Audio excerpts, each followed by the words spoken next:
NSDL payments bank, Airtel payment bank বা আরও বিভিন্ন ড্যাশ ড্যাশ পেমেন্টস ব্যাঙ্ক যেগুলো আমরা অ্যাকাউন্ট খুলছি, অ্যাকাউন্ট খোলার পর যে অ্যাকাউন্ট সার্টিফিকেটগুলো ডাউনলোড করা হচ্ছে সেই সার্টিফিকেটগুলোর লুক ফিজিক্যাল ব্যাংকের মতো নয়, যার জন্যে কাস্টমার যখন সেই অ্যাকাউন্ট সার্টিফিকেট নিয়ে দুয়ারে সরকার ক্যাম্পে যাচ্ছে কিংবা অন্যান্য সরকারি জায়গায় যাচ্ছে, কিছু কিছু জায়গা থেকে কিন্তু কাস্টমারকে ফিরিয়ে দেওয়া হচ্ছে, কারণ এদের লুক কিন্তু ফিজিক্যাল ব্যাংকের মতো নয়।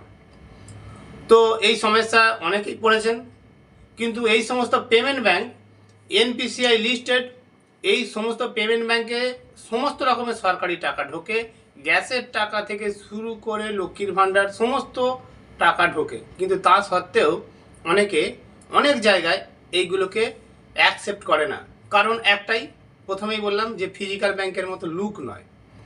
তো আজকের ভিডিওতে আমি আপনাদেরকে একটা ওয়েবসাইটের কথা বলবো, যে ওয়েবসাইট থেকে আপনি অরিজিনাল ফিজিক্যাল ব্যাংক, যে ফিজিক্যাল ব্যাংকের যে অ্যাকাউন্ট, যেমন Punjab bank, UCO bank, state bank of India যেমন পাসবুক হয়, ঠিক same passbook NSDL payment bank এবং এয়ারটেল পেমেন্ট ব্যাংক এবং অন্যান্য যত ব্যাংক আছে সব ব্যাংকেরই পাসবুক কিন্তু আপনি ওখান থেকে কিনতে পারবেন।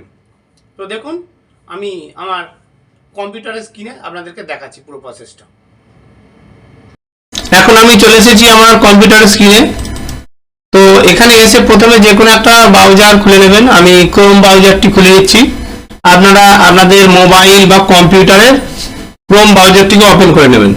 তারপর এখানে এসে সার্চে লিখবেন bankodhikari.com, লিখে এটাকে সার্চ দেবেন। সার্চ দিলে দেখতে পাচ্ছেন এইরকম পেজ খুলবে। এবার একটু উপর দিকে তুলছি আমি, দেখুন এখানে রয়েছে এয়ারটেল পেমেন্ট ব্যাংকের পাসবই পাওয়া যাচ্ছে। হ্যাঁ, এখানে আপনি 100 পিস অর্ডার করতে পারবেন 1500 টাকা।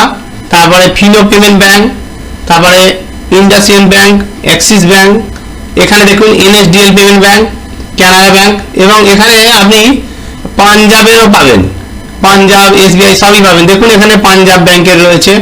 পাঞ্জাব ব্যাংকের রেটটা একটু বেশি, 100 পিসের দাম পড়বে 2300 টাকা। এগুলো কিন্তু একবারে আপনি অর্ডার করতে পারবেন। দেখুন এখানে রয়েছে ইউকো ব্যাংক।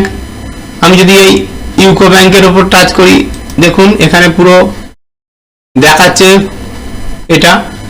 আবার দেখুন এয়ারটেল পেমেন্ট ব্যাংক, এটা ফার্স্ট পেজ। তারপরে হচ্ছে ভেতরের অংশটা দেখাচ্ছে। ঠিক আছে, এইভাবে আপনারা এখান থেকে অর্ডার করতে পারবেন। তারপর আমি ব্যাকে চলে যাচ্ছি। তো শুধু পাসবুক নয়, এখান থেকে কিন্তু আপনারা প্রিন্টার, যে পাসবুকের যে প্রিন্টার, সেগুলো কিন্তু আপনারা অর্ডার করতে পারবেন। সেটাও আমি দেখিয়ে দিচ্ছি। দেখুন এখানে রয়েছে এই যে পাসবুক প্রিন্টার, এগুলো আপনারা অর্ডার করতে পারবেন। এছাড়া আপনারা চাইলে কিন্তু এই যে ট্রানজাকশন রেজিস্টার, এইপিএস এর যে ট্রানজাকশন রেজিস্টার, এই যে এখানে দেখতে পাচ্ছেন, এগুলোও কিন্তু এখান থেকে অর্ডার করতে পারবেন। আবার এখান থেকে দেখতে পাচ্ছেন এই যে এয়ারটেল পেমেন্ট ব্যাংকের যে গেঞ্জি, এগুলো অর্ডার করা যাবে। ঠিক আছে, এগুলো আপনারা সাইটটা খুললে সব দেখতে পাবেন। আর এই যে গলায় ঝোলানো, যে এই যে আই কার্ড ঝোলানোটা, এটাকে আপনারা কিনতে পারবেন। এটা দেখতে পাচ্ছেন ইজিপে, এটা ইজিপের। ঠিক আছে, এবং বিভিন্ন ব্যাংকের রয়েছে, শুধু ইজিপে নয়, এয়ারটেল পেমেন্ট ব্যাংকের রয়েছে, এগুলো সব রয়েছে। তো এগুলো এই ওয়েবসাইটটা থেকে আপনারা যদি চাইছেন তাহলে আপনারা এখান থেকে এগুলো অর্ডার করতে পারেন। তো এই ছোট্ট আপডেটটা কেমন লাগলো কমেন্ট বক্সে জানাবেন। ধন্যবাদ সম্পূর্ণ ভিডিওটি দেখার জন্য।